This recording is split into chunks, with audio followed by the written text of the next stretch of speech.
Suman sa liha, tara, gawa tayo.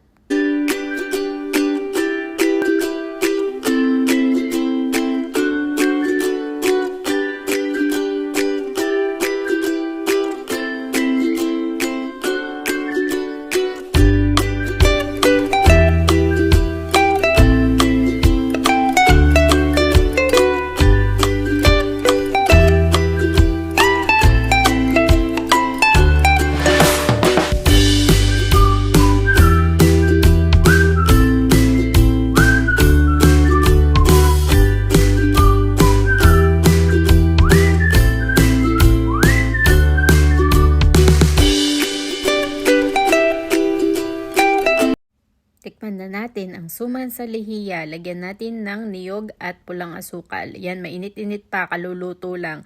Craving satisfied na naman ako nito. Yan, ang sarap. Salamat sa panonood. Bye-bye!